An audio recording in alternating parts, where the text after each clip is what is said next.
যুক্তরাষ্ট্রে বেড়ে চলেছে গরুর মাংসের দাম। একদিকে খামার কমা এবং অন্যদিকে সরবরাহ সংকটে অস্থির এই মাংসের বাজার।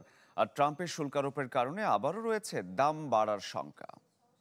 উৎসবের খুশি হবে নগদে বেশি, কারণ ঘন্টায় ঘন্টায় আছে গিফট জেতার সুযোগ। যুক্তরাষ্ট্রে নীরবে বাড়ছে গরুর মাংসের দাম। 2020-এর জানুয়ারিতে প্রতি পাউন্ড মাংসের দাম ছিল $3.9। বর্তমানে তা পৌঁছেছে $5.6। দেশটির শ্রম বিভাগের তথ্য বলছে 5 বছরের ব্যবধানে দাম বেড়েছে 45%। ন্যাশনাল ক্যাটেলম্যানস বিফ অ্যাসোসিয়েশনের তথ্য বলছে সরবরাহ সংকটে বেড়েছে গরুর মাংসের দাম।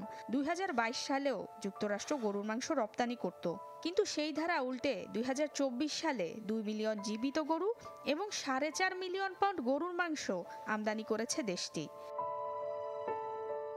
2 এপ্রিল থেকে কৃষিপণ্য আমদানিতেও শুল্ক আরোপের পায়তারা করছেন ডোনাল্ড ট্রাম্প, যেখানে অন্তর্ভুক্ত হতে পারে গরুর মাংস। বিনিয়োগ কমায় আগের তুলনায় এমনিতেই হ্রাস পেয়েছে যুক্তরাষ্ট্রের খামার শিল্প।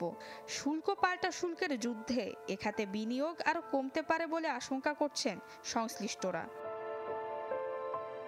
তবে গরুর মাংস নিয়ে এত সংকট থাকা সত্ত্বেও 2024-এ যুক্তরাষ্ট্রের বার্গার বাণিজ্য দাঁড়িয়েছে 166 বিলিয়নে।